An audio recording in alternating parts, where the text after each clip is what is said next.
Good morning students.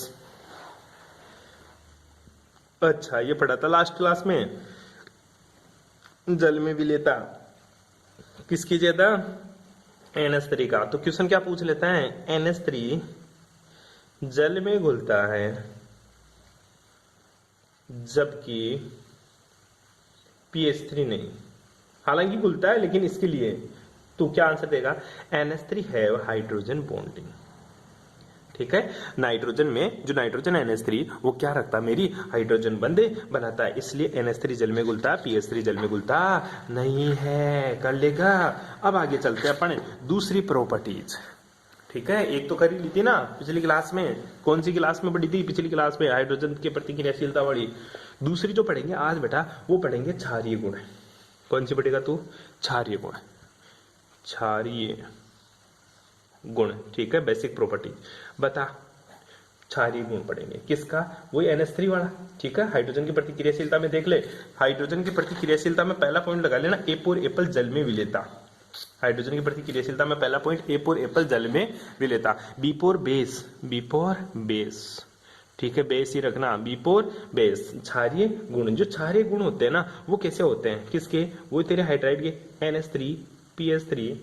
ठीक है, तू ही बता दे। और सोच रहे एक बार, सोच, लिखते टाइम पे सोच लिया अगर थोड़ा सा कि किसके क्षारीय गुण ज्यादा होंगे। क्षारीय गुण क्या होता है गुरुजी, बेसिसिटी। बेसिसिटी किसके ऊपर डिपेंड करती है गुरुजी, लोन पेयर के ऊपर। ये भी तो लोन पेयर रखेगा, ये भी लोन पेयर रखेगा, ये भी रखेगा, ये भी रखेगा। सबसे जल्दी जो लोन पेयर देगा ना उसकी क्षारीय प्रॉपर्टी सबसे ज्यादा होती है। सबसे जल्दी जो लोन पेयर देगा उसकी प्रॉपर्टी सबसे ज्यादा होती है, बस ये याद रखना। तो गुरुजी ऊपर से नीचे जा रहे हैं, कहां से, अप टू डाउन। ठीक है, ऊपर से नीचे जाएंगे तो जो बेसिसिटी होती है ना, बेसिसिटी क्षारीय गुण, वो क्या हो रही है गुरुजी, घटेगी। क्यों, due to size, due to size. क्योंकि गुरुजी ऊपर से नीचे जाते हैं ना तो आकार बढ़ता है, आकार बढ़ने की वजह से बेसिसिटी मतलब क्षारीयता घटती है। ऐसा क्यों रहे, आकार बढ़ेगा तो क्षारीयता क्यों घटेगी बेटा, ये दो लोन पेयर है, ये भी दो लोन पेयर है। ठीक है, मतलब इसका भार है। और नाइट्रोजन का जो आकार होता है ना, जो नाइट्रोजन का बेटा जो आकार होता है ना, ये क्या होता है, बहुत ही कम होता है, मतलब स्मॉल होता है, स्मॉल साइज। ठीक है, और दूसरा अगर जिसकी साइज छोटी होती है उसकी जो इलेक्ट्रोनेगेटिविटी होती है वो क्या होती है, बहुत ही ज्यादा होती है। NH3 की बेसिसिटी सबसे ज्यादा होती है पूरी इसमें सीरीज में। ऐसा इसलिए होता है क्योंकि नाइट्रोजन का आकार छोटा होता है और इलेक्ट्रोनेगेटिविटी ज्यादा होती है। अगर छोटे आदमी के ऊपर दो मोटा मोटा चार्ज रख दें, छोटे आदमी के ऊपर, तू घर में सबसे छोटा है और तेरे ऊपर मान ले 2 बाल्टी पानी की रख दूं मैं एक साथ, क्या तू झेल पाएगा, नहीं। तू क्या बोलेगा, अरे भाई कोई ले लो इसको, अरे पकड़ो, अरे इसको कोई पकड़ो, अरे इसको ले लो रे। तो जो ले लो मतलब वो उसको डोनेट कर देगा। तो NH3 का आकार सबसे छोटा और विद्युत ऋणता सबसे ज्यादा होने की वजह से नाइट्रोजन 2 इलेक्ट्रॉन को एडजस्ट नहीं कर पाता और ये देने के लिए हमेशा तैयार रहता है। अब देख, अगर वही 2 बाल्टी उठा के मैं कोई मोटे से आदमी के ऊपर रख दूं, तू ये क्लास में सबसे मोटा, समझ रहा है। ठीक है, तो अगर मोटे से आदमी के ऊपर रख दूं तो BI, ठीक है, तो उसके ऊपर वो आसानी से 2 बाल्टी को झेल जाएगा, मतलब साइज बढ़ जाएगी तो लोन पेयर इसके ऊपर फैल जाएगा। लेकिन इसके ऊपर चार्ज डेंसिटी बढ़ जाती है, क्या बढ़ जाती है, चार्ज डेंसिटी बढ़ जाती है, जिसकी वजह से NH3 की क्षारीयता सबसे ज्यादा होती है। क्वेश्चन क्या आता है, NH3 की क्षारीयता PH3 से ज्यादा होती है, ऐसा क्यों, NH3 की क्षारीयता PH3 से ज्यादा होती है, ऐसा इसलिए क्योंकि नाइट्रोजन का साइज छोटा और विद्युत ऋणता अधिक होने के कारण इसकी क्षारीय प्रवृत्ति ज्यादा होती है। कोई प्रॉब्लम। C4 केट, केट मतलब बिल्ली, तापीय स्थायित्व है, तापीय स्थायित्व, थर्मल, थर्मल स्टेबिलिटी, अंग्रेजी में क्या बोलोगे इन्हें, थर्मल स्टेबिलिटी। ध्यान दे बेटा, बड़ी इंटरेस्टिंग बात है। वही बात करते हैं अपन NH3 की, वही बात करते हैं अपन PH3 की, वही बात करते हैं अपन SH3 की, वही बात करते हैं अपन SbS3 की, वही बात करते हैं BiS3 की। एक क्वेश्चन 1 नंबर का जरूर आ जाएगा बेटा यहीं से। ठीक है, नाइट्रोजन कंटेनिंग कंपाउंड्स में से। ध्यान देना बेटा, ऊपर से नीचे जाते हैं ना, ऊपर से नीचे जाते हैं तो ध्यान देना, थर्मल स्टेबिलिटी है ना, थर्मल स्टेबिलिटी वो क्या होती है गुरुजी, घटती है। थर्मल स्टेबिलिटी क्या होती है गुरुजी, घटती है। ऊपर से नीचे जाते हैं तो तापीय स्थायित्व घटता है। क्यों क्यों क्यों, क्योंकि ड्यू टू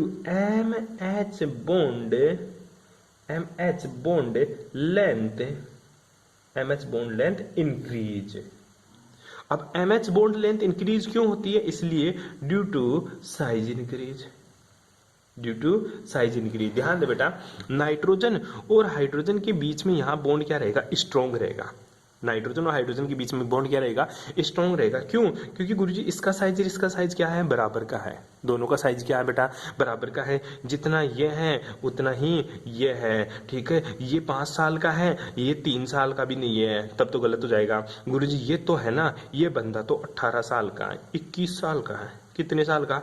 21 साल का। और ये है, ये 20 साल का है, ठीक है। तो दोनों के बीच में बॉन्डिंग क्या रहेगी? मजबूत वाली रहेगी। क्यों? क्योंकि वो उस एज के जमाने के लोगों को समझ रहे हैं, ठीक है। लेकिन ध्यान दे बेटा, PH3 अब गैप आना शुरू हो गया। ये 21 साल का ये बंदा, ठीक है, ये तो बढ़ गया अब 23 साल का, ठीक है, और ये 20 साल का। अब ये आर्सेनिक है यार, हाइड्रोजन, ये तो बन गया बेटा 25 साल का, 26 का मान ले तू, और ये 20 साल का।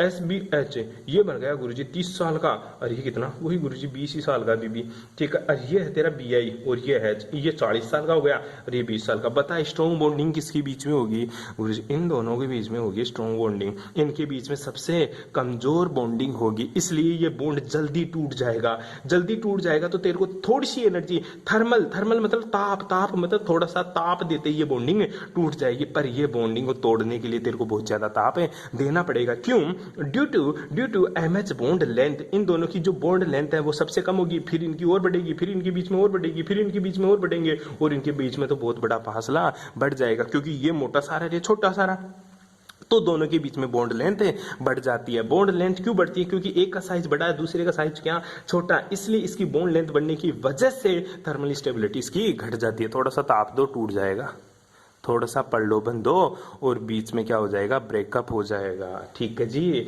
नेक्स्ट देखिएगा बेटा, अपचायक सामर्थ्य, डी डी डी कौन सा है? अपचायक सामर्थ्य, अपचायक है, अपचायक सामर्थ्य, ठीक है बेटा। अपचायक सामर्थ्य का मतलब क्या समझता तू? रिड्यूसिंग पावर, अपचायक सामर्थ्य को बोलते हैं बेटा रिड्यूसिंग पावर, ठीक है। याद कर अपन इलेक्ट्रोकेमिस्ट्री में पढ़ते थे, अपचायक सामर्थ्य reducing power is inversely proportional to अपचयन, ठीक है। ध्यान दे, अपचयन क्षमता किसके इनवर्सली प्रोपोर्शनल होती है? अपचयन विभव के। याद करो इलेक्ट्रोकेमिस्ट्री, ठीक है। तो अपचायक क्षमता, ठीक है, किसकी अपचायक क्षमता सबसे ज्यादा होगी? ध्यान दे बेटा, अपचायक क्षमता किसकी ज्यादा होगी वो ध्यान दे ले एक बार के लिए। Reducing power is inversely proportional to 1 upon bond dissociation energy, dissociation energy, ठीक है, बॉन्ड डिसोसिएशन एनर्जी। जो अपचायक सामर्थ्य होता है ये व्युत्क्रमानुपाती होती है बंध वियोजन ऊर्जा के। किसके रहे? बंध वियोजन ऊर्जा, किसके? बंध वियोजन ऊर्जा। ध्यान देना बेटा, बंध वियोजन ऊर्जा किसकी ज्यादा? अभी तो आप स्थायित्व में पढ़ा, बंध वियोजन ऊर्जा NH3 की ज्यादा होती है। किसकी ज्यादा होती है? NH3 की बंध वियोजन ऊर्जा ज्यादा होती है, क्योंकि इस बॉन्ड को तोड़ने के लिए बहुत ज्यादा एनर्जी देनी पड़ेगी और इस बंध को तोड़ने के लिए कम एनर्जी देनी पड़ेगी। ध्यान दे, अगर इसके बीच में बंध बॉन्ड को तोड़ने के बॉन्ड डिसोसिएशन एनर्जी कम है तो इसकी रिड्यूसिंग पावर क्या है? ज्यादा है। तो ध्यान देना बेटा, NH3 PH3 ASH3 BiH3 SbH3 BiH3, तो ध्यान देना ऊपर से नीचे जा रहेंगे तो अपचायक सामर्थ्य, रिड्यूसिंग पावर, अपचायक सामर्थ्य क्या होगा गुरुजी? अपचायक सामर्थ्य बेटा बढ़ता है। क्यों? क्योंकि बंध वियोजन ऊर्जा घटती है। कौन सी ऊर्जा? बंध वियोजन ऊर्जा क्या होती है गुरुजी? घटती है, इसलिए अपचायक सामर्थ्य बढ़ता है मेरा। इतना सा याद रखना। अपचायक सामर्थ्य का मतलब होता है अपचयित करना, किसी को अपचयित करना, ठीक है, किसी को अपचयित करना क्या कहलाता है? अपचायक सामर्थ्य, ठीक है। आगे चलते हैं बेटा, अब ऑक्साइड्स पढ़ते हैं, ठीक है। हाइड्रोजन की प्रतिक्रियाशीलता पढ़ लिया, अब पढ़ेंगे अपन जल के प्रति क्रियाशीलता, मतलब हाइड्राइडो के प्रति क्रियाशीलता, ऑक्सीजन के प्रति क्रियाशीलता। तो दूसरा टॉपिक लगा ले। पहला हाइड्रोजन की प्रतिक्रियाशीलता।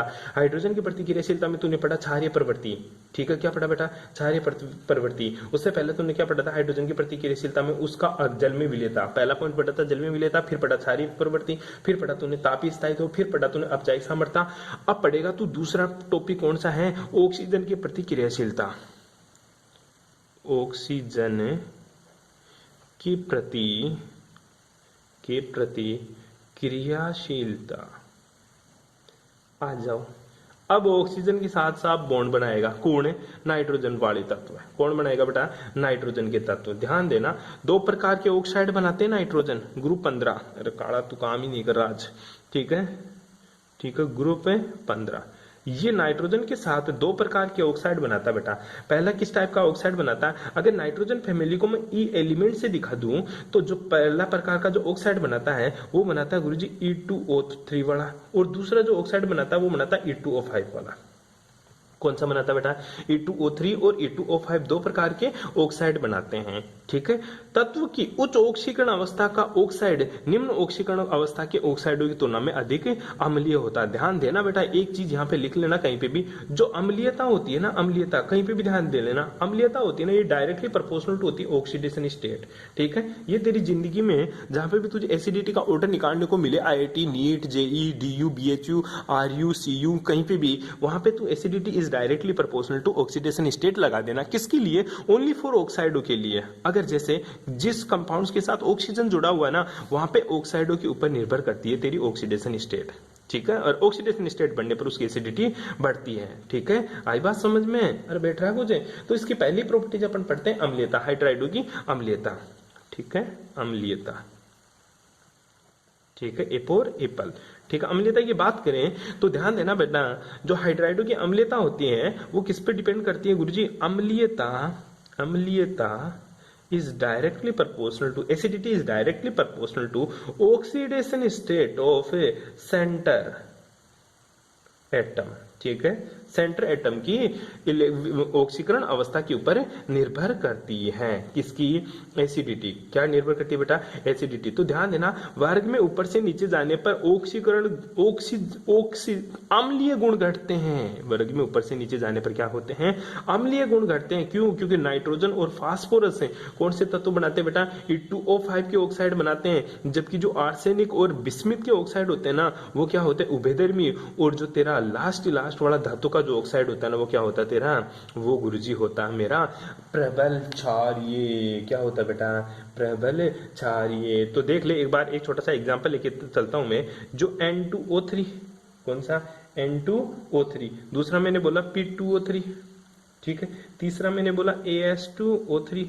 चौथा मैंने बोला SB2O3, ठीक है। और Bi2O3, ये ऑक्साइड है। इसमें कौन एसिडिक है, कौन बेसिक है? ध्यान देना बेटा, इंपॉर्टेंट बात है। ये दोनों तो क्या होते हैं? एसिडिक होते हैं, ठीक है। ये क्या होता है मेरा? ये गुरुजी उभयधर्मी होता है। क्या होता है बेटा? उभयधर्मी। क्या होता है बेटा तेरा? उभयधर्मी। और ये दोनों ऑक्साइड क्या होते हैं? नहीं गुरुजी, हाँ बेटा, ये दोनों जो ऑक्साइड होते हैं ना, ये तेरे क्षारीय होते हैं। क्या होते हैं? क्षारीय। ये क्या होता है तेरा? अम्लीय होता है। क्या होता है तेरा? अम्लीय। ऐसा क्यों होता है गुरुजी? ऐसा इसलिए होता है बेटा, ऊपर से नीचे जाते हैं ना, तो होता क्या है गुरुजी? क्षारीयता बढ़ती है। क्या बढ़ती है बेटा? क्षारीयता बढ़ती है। ऐसा इसलिए हुआ क्योंकि ऊपर से नीचे जाने पर मेरा धात्विक गुण बढ़ रहा है, धात्विक गुण बढ़ता है। Basicity is increase from up to down in oxide of nitrogen family because metallic properties increase from up to down। ये बात आपको रखनी है अपनी कॉपी के बीच वाले पेज में। ढंग से देख ले इसको, घूर ले एक बार। ये दोनों अम्लीय होता, ये उभयधर्मी होता, और ये क्या होता तेरा? क्षारीय होता। क्या होता बेटा तेरा? क्षारीय होता है। कोई दिक्कत? इतना ही पढ़ेंगे ऑक्सीजन के प्रति क्रियाशीलता में, क्लास तो और चलेगी, इतना ही नहीं। तीसरा क्या पड़ेगा? हेलोजन की प्रतिक्रियाशीलता। हेलोजन के प्रति क्रियाशीलता, हेलोजन के प्रति क्रियाशीलता। हेलोजन क्या होता है भाई तेरा? हेलोजन, ओ छोरा, हेलोजन को अक्स से दिखाते हैं। और हेलोजन क्या होता है? Fluorine, chlorine, bromine, iodine. Fluorine, chlorine, bromine, iodine, ये क्या होते हैं? सारे के सारे तत्व में क्या होते हैं? हेलोजन होते हैं। अब हेलोजन के साथ भी ग्रुप 15, कौन सा ग्रुप है? ग्रुप 15 दो प्रकार के तत्व बनाता है। पहला कौन सा बनाता है? पहला बनाता है बेटा जी तेरा EX3 वाला, और दूसरा कौन सा बनाता है तेरा? EX5 वाला। बड़ा इंटरेस्टिंग चैप्टर है यार, सच्ची में बता रहा हूँ, मजा आ जाता है चैप्टर पढ़ने में, ठीक है। ऐसा कैसे हुआ? ऐसा इसलिए हुआ, EX3 वाला जैसे NF3, ठीक है, NCl3 नहीं बनता, ठीक है। क्या नहीं बनता? NCl3 तेरा नहीं बनता, क्या नहीं बनता रे? NCl3 मेरे को नहीं पता, तू तो ढंग से बता। ये NX3 कर ले चल, NX3 ये क्या? नाइट्रोजन के बाद में phosphorus X3, arsenic X3, bismuth X3, अरे नहीं एंटीमनी X3, ठीक है। इसी तरह इधर चल जा, क्या बोलूं इधर? P नाइट्रोजन NX5, PX5, ठीक है। नाइट्रोजन के बाद में क्या आ जाएगा? आर्सेनिक X5, ठीक है, SbX5 और BiX5, ठीक है। जहां पे X क्या है ये रहा ऊपर ऊपर लिखा हुआ है, फ्लोरीन, क्लोरीन, ब्रोमीन, आयोडीन, ठीक है। पर ध्यान देना बेटा, ऊपर से नीचे जा रहे हैं वो बातें की बात की है, ठीक है। इसमें समझ, जो नाइट्रोजन है ना NX3 में केवल NF3 ही बनाता है, NCl3 नहीं बनाता। ना तो NCl3 बनाता, ना NBr3 बनाता, ना Ni3 बनाता। केवल नाइट्रोजन कौन से कंपाउंड बनाता है हेलोजन के साथ? केवल नाइट्रोजन फ्लोरीन के साथ रिएक्शन करता और किसी के साथ ट्राईहेलाइड नहीं बनाता, due to more positive charge, धनावेश अधिक होने के कारण। क्या बेटा? धनावेश चार्ज अधिक होने के कारण नाइट्रोजन हमेशा NF3 के साथ ही बंद बनाता, NCl3, NF3, NBr3, Ni3 कभी भी नहीं बनाता, कभी भी नहीं बनाता। ध्यान देना, नाइट्रोजन का केवल NF3 ही बनता है, बाकी के नहीं। और सभी तत्वों के हेलाइड क्या होते हैं? स्थायी होते हैं, और सारे के सारे बनाते हैं। NF3 भी, PF3 भी बनाता, PCl3 भी बनाता, BR3 भी बनाता, PI3 भी बनाता। इसी तरह AsF3 भी बनता है, AsCl3 भी बनता है, AsBr3 भी बनता है, AI3 भी बनता है, ठीक है। बस नाइट्रोजन के लिए NF3 बनता है, NCl3, NBr3, Ni3 कभी नहीं बनता, ठीक है। इधर आ जा, नाइट्रोजन का पहला जो कंटेनिंग कंपाउंड है ना NX5 कभी नहीं बनता। क्यों? क्योंकि रिक्त डी कक्षकों की, रिक्त डी कक्षक का उपस्थित नहीं होते। एन नाइट्रोजन के पास रिक्त डी कक्षक उपस्थित नहीं होते, इसलिए NX5 नहीं बनता और ये सारे के सारे बनते हैं। क्यों? क्योंकि रिक्त डी कक्षक की, रिक्त डी कक्षक ऑर्बिटल की उपस्थिति के कारण नाइट्रोजन का कभी भी NF5 नहीं बनता, NCl5 नहीं बनता। पहले करवा चुका क्वेश्चन, NCl5 नहीं बनता, PCl5 बनता। क्यों? क्योंकि नाइट्रोजन के पास रिक्त डी कक्षक उपस्थित नहीं होते हैं। तो ध्यान दे ले बेटा, नाइट्रोजन का यहाँ पे NF3 बनता, बाकी के नहीं बनते, और यहाँ पे ये बनता और बाकी का नहीं बनता। Pentahalides are more covalent, pentahalides are more covalents, pentahalides are more covalent to trihalide due to more positive charge, due to more positive charge। याद लिख लेना यहाँ पे, pentahalides are more covalent to trihalide, ठीक है, due to more positive charge, charge. ध्यान देना, पेंटाहेलाइड्स में ज्यादा कोवेलेंट कैरेक्टर होता है ट्राईहेलाइड की वजह से। क्यों? क्योंकि इनमें सारे के सारे के ऊपर +5 ऑक्सीकरण अवस्था आनी है, और इनके ऊपर कौन सी ऑक्सीकरण अवस्था आनी है? +3। मतलब इनके ऊपर तो +3 चार्ज आना है, और इनके ऊपर जो चार्ज आएगा वो कौन सा आएगा? +5 चार्ज आएगा। इसलिए ये ज्यादा सहसंयोजी होती है, और ये क्या होते हैं? कम सहसंयोजी होते हैं। कर लेगा रे? अरे कर लेगा क्या?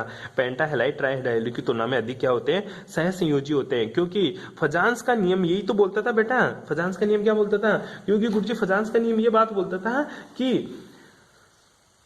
Covalent character is directly proportional to positive charge, inversely proportional to size of positive ion, directly proportional to negative charge और directly proportional to size of negative ions. According to Fajans rule, covalent character in ionic bond, covalent character is in ionic bond। Fajans rule क्या था? आयनिक बंध में सहसंयोजक गुण, आयनिक बंध में सहसंयोजक गुण। और उसने क्या बताया था? जो मेरा कोवेलेंट कैरेक्टर होता है इन्हें डायरेक्टली प्रोपोर्शनल टू होता positive charge, inversely proportional to होता साइज ऑफ पॉजिटिव चार्ज, ठीक है, और डायरेक्टली प्रोपोर्शनल टू होता है किसी नेगेटिव चार्ज, और डायरेक्टली प्रोपोर्शनल टू होता है नेगेटिव चार्ज ऑफ आयन, ठीक है। ये किसने बताया था? फजांस ने। फजांस रूल है कक्षा 11 बोला था। अरे बोला था, मेरी कोई गलती नहीं है, उस टाइम पे तू बिल्कुल नहीं पढ़ा। मैं बोलता था अरे कक्षा 11 पढ़ ले तू, कक्षा 12 में पढ़ लूंगा, चाहे तेरी परसेंटेज मैं बना दूंगा कक्षा 12 में, तू कक्षा 11 ढंग से पढ़ ले। उस टाइम पे तो शादियां थी, आज कोई और चीज है, आज कोई और चीज है बेटा। मेरी क्या ही गलती है इसमें? तू ही नहीं पढ़ रहा तो, ठीक है। आगे चल अब धातुओं की प्रतिक्रियाशीलता, ठीक है, क्या पढ़ लिया अपन ने पढ़ लिया हैलोजन की प्रतिक्रियाशीलता। अब जो चौथा पॉइंट है तेरा वो क्या है, धातुओं की प्रतिक्रियाशीलता। धातुओं के प्रति क्रियाशीलता, धातुओं की प्रतिक्रियाशीलता किसकी, नाइट्रोजन फैमिली की। किसकी रहे, नाइट्रोजन फैमिली की धातु के प्रति क्या क्रियाशीलता होती है, देखिएगा अपन इसी में पढ़ेंगे, इसी वीडियो में पढ़ेंगे, इसी क्लास में पढ़ेंगे। ठीक है, ध्यान देना बेटा, सभी धातु क्या करते हैं, ध्यान देना बेटा, सभी धातु, ठीक है, नाइट्रोजन 15, ठीक है, मतलब नाइट्रोजन फैमिली से क्रिया करके क्या बनाते हैं, द्विअंगी यौगिक बनाते हैं, बायोमोलिकुलर एलिमेंट्स बनाते हैं, कंपाउंड्स बनाती हैं। ठीक है, द्विअंगी यौगिक बनाते हैं। सभी धातुएं या नाइट्रोजन फैमिली सभी धातुओं के साथ क्रिया करके द्विअंगी यौगिक बनाते हैं, जिनमें ये कौन सी ऑक्सीकरण अवस्था दिखाते हैं, -3 ऑक्सीडेशन स्टेट दिखाते हैं। जिससे ये कौन सी ऑक्सीकरण अवस्था दिखाते हैं, -3 ऑक्सीकरण अवस्थाएं दिखाती है। ध्यान देना बेटा, बहुत इंपॉर्टेंट बात बता रहा हूं, अगर नाइट्रोजन फैमिली में ऊपर से नीचे जाते हैं ना, तो +3 ऑक्सीकरण अवस्था का स्थायित्व बढ़ता है, +5 ऑक्सीकरण अवस्था का स्थायित्व घटता है। क्यों, inert pair effect. Nitrogen family में ऊपर से नीचे जाते हैं तो -3 ऑक्सीकरण अवस्था का स्थायित्व घटता है।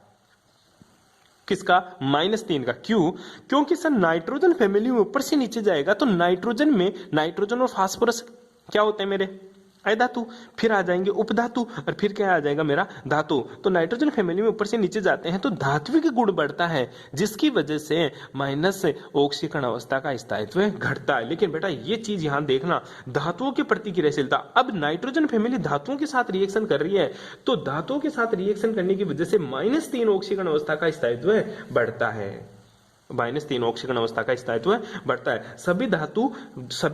सभी एलिमेंट्स सभी धातुओं के साथ क्रिया करके द्विअंगी यौगिक बनाते हैं, जिनकी ऑक्सीकरण अवस्थाएं क्या होती है, -3 ऑक्सीकरण अवस्था दिखाते हैं। फॉर एग्जांपल मैं बात करूं तेरा, तो मैं बात करता हूं जैसे Na2AS, ठीक है, Na3AS, ठीक है। इसी तरह मैं बात करूं जैसे ZN3SB2, ठीक है। इस तरह से ये ऑक्सीकरण अवस्थाएं दिखाते हैं। तो जब Na3+ तो 3Na+ में टूट जाएगा, और AS के ऊपर कौन सी ऑक्सीकरण अवस्था, -3 ऑक्सीकरण अवस्था डाल जाएगा इसके ऊपर। ठीक है, ये बात आपको ध्यान में रखनी है, यह बात आपको ध्यान में रखनी है। कोई प्रॉब्लम बेटा जी यहाँ तक ये तेरे नाइट्रोजन कंटेनिंग कंपाउंड्स खत्म होते हैं, नाइट्रोजन की केमिकल और फिजिकल प्रॉपर्टीज दोनों खत्म होती है। अब पढ़ेंगे अपन नेक्स्ट क्लास में डाई नाइट्रोजन। क्या पढ़ेगा तू, डाई नाइट्रोजन। क्या पढ़ेगा, डाई नाइट्रोजन। क्या है तेरी, N2 किसके रूप में होती है बेटा, गैस के रूप में। किसके रूप में होती है, गैस के रूप में। मिलते हैं एक छोटे से ब्रेक के बाद। Thanks for cooperation.